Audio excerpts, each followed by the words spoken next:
This is the bracket, and we'll start. First of all, as you can see, right now Boise has taken over that 4 spot for a second straight week, so they're ranked ahead of the top Big 12 teams, which right now is Arizona State. But there's a 4-way tie in the Big 12, so anything can happen right now, and But that's Arizona. doesn't Arizona State clinches its spot with all they have to do is beat Arizona this week? Well, yeah. Well, the bottom line is it doesn't look like any Big 12 team is going to get in unless they win the championship, though.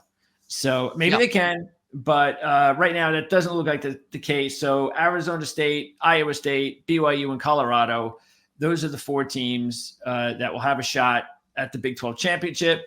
Arizona State and Iowa State have the best chances if you go through all the tiebreakers. BYU has a legitimate chance. They just need just a little bit of help. But bottom line is they need a couple teams to lose, and we'll see if that works out.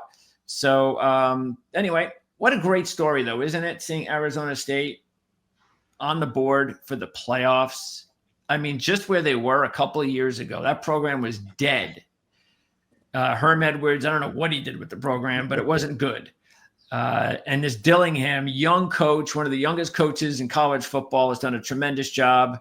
So he probably won't be there very long if he keeps it up. They got this really exciting running back, this Scatterboo kid, which is going to be an NFL running back. He's not Genty, don't get me wrong, but he's a pro. He's somebody that you're going to hear about in the NFL. Anyway, it's a great story.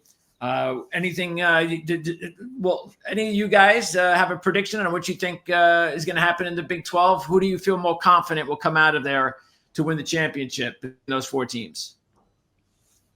I like Arizona State. I've been on them. They are unbeaten at home this year. This game is on the road, but you talked about Dillingham. He'll be a hot commodity after this season. Took over a team that was left in disarray. They went 3-9 in his first year as they inherited a team that lacked a lot of talent, lost some to the portal. They've already won 9 games this year. It's one thing to double your win total from a year before. It's another thing to triple it with 1 game left, possibly 2. What do you think about Tony? I mean, I'm in agreement that ASU has the best shot. BYU actually will know when they take the field because they take the field last on Saturday. Whether they have a chance or not. Farmageddon's going to be good. Iowa State, I think, has been really flirting with disaster. They almost lost to UCF. Arizona State almost lost to UCF. So the Big 12 has been really as expected, wide open.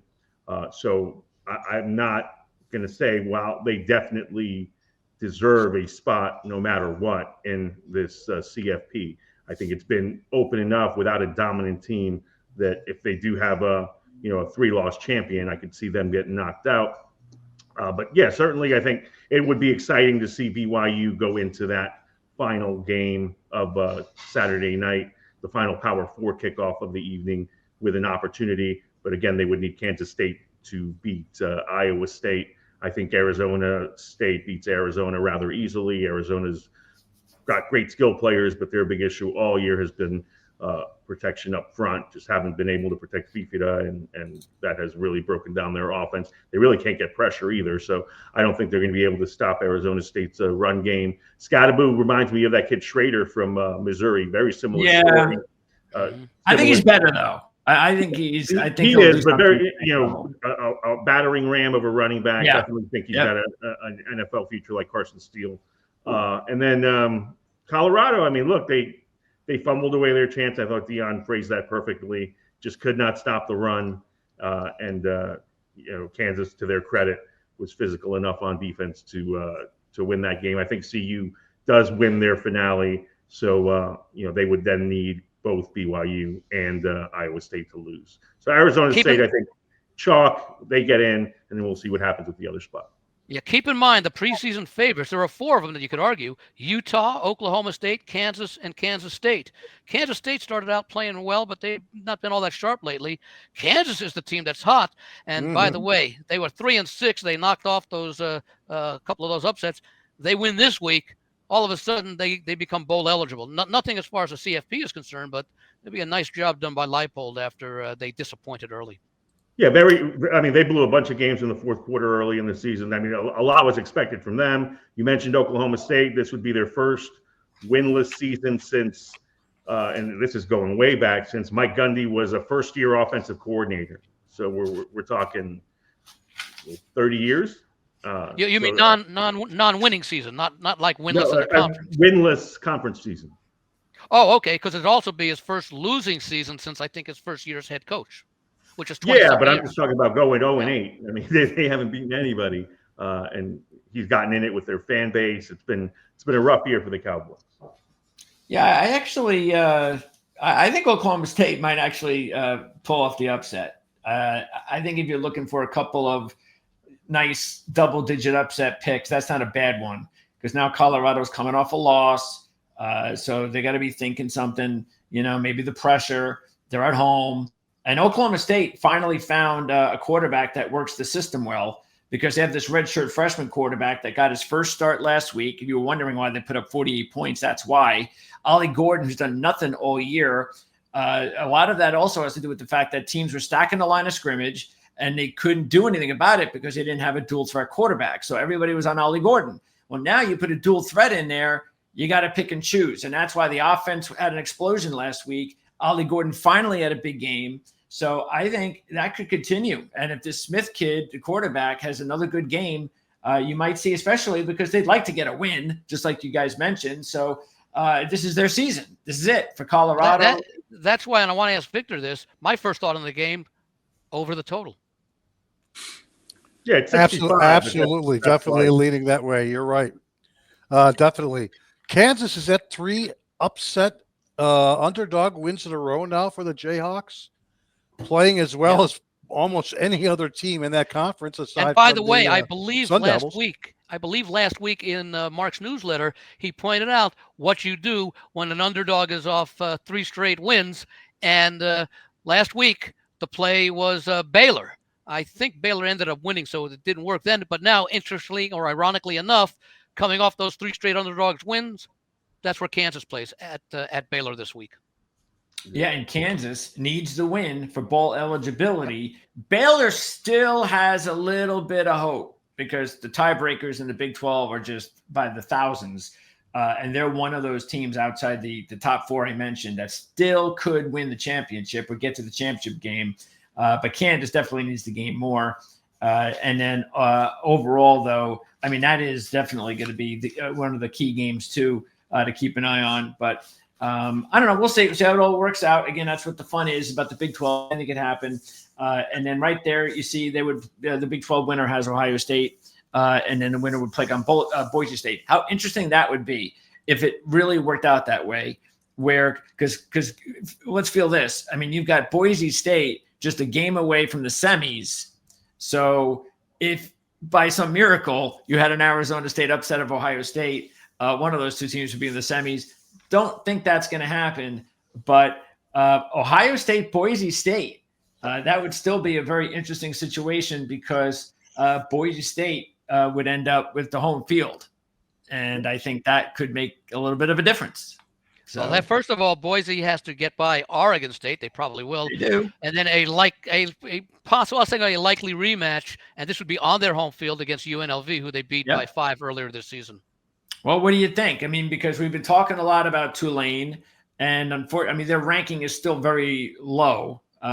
Surprisingly, I don't know, like they're 20 or something, maybe even worse than that. So they're really far down.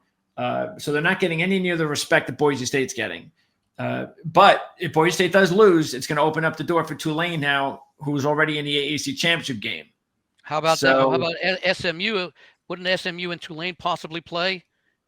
SMU might have almost. No, SMU is in the ACC, of course. ACC so. now. Oh, that's right. I'm sorry. I was thinking about the possible matchup. Which really would. Tulane's got Army. Yeah, that's right. So Tulane and Army. Yeah. In that situation, you got to believe the way Army got blown out last week that. Well, I don't know. You tell me. If Boise State loses, and Army and the winner of Army Tulane in the AAC, do you think? And first of all, do you think UNLV gets into the picture, or do you think they go with the winner Army Tulane, or stick with Boise? Go with the winner Army Tulane. Yeah, that's what I would think. Yeah. Okay. So if Boise loses, the winner Army-Tulane takes over the group of 5 slot. Okay, sounds good. Now it's taking a look at Indiana. All right, so Indiana gets blown out by Ohio State, yet they're still in the playoff picture. It is their only thanks loss. to Oklahoma and Florida. Yeah. Right. Yeah. And So- I have no problem with that because look, again, everybody wants to harp on Indiana, and their lack of quality wins. That was a 7-7 game with 2 minutes to go before the special teams got involved. And again, Hoosiers scored first. They could once Ohio State got its pass rush going and got up 2 touchdowns, it was a wrap. But the fact is, the game was 7-7 at the Horseshoe. They didn't embarrass themselves.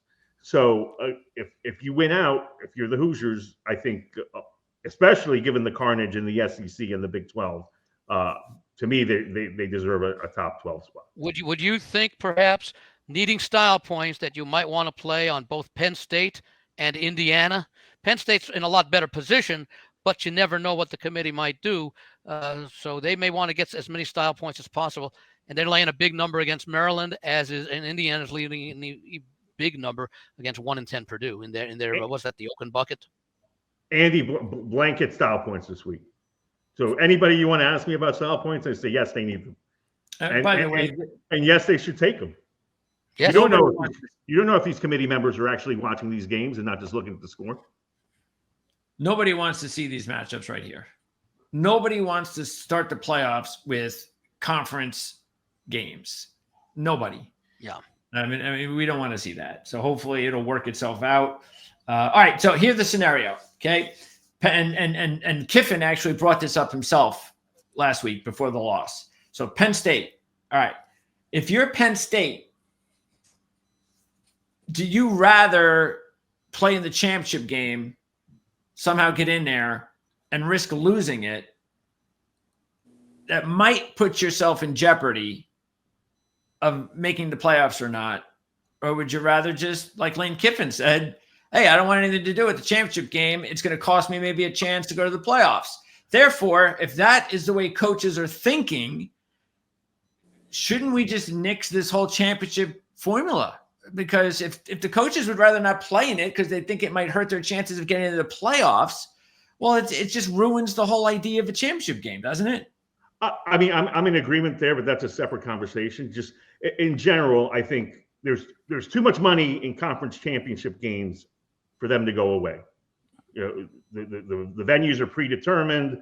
People plan on being there to support the conference. It's a moneymaker for whatever city they're in. People bid on those sites. So I don't think they're going away. It would be awesome, Greg, in a perfect world to have just the regular season championship. The regular season champion be recognized as the conference champion, because that would make even more.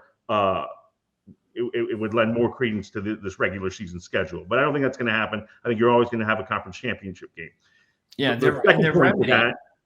Kiffin said this before his team went and laid an egg in Gainesville and before Texas A&M lost at Auburn, because then it was absolutely a valid point. You had all these teams, 2 loss SEC teams, that, yeah, you can say, all right, well, if you take a 3rd loss in the SEC championship game, you know, it could work against you. Now, I think it's a free roll. Anybody that gets into the conference championship game outside in the 2 major conferences, in the SEC and in the Big 10, is already in, as far as I'm concerned, in the CFP. So if Penn State gets it, that's a free roll against Ohio State.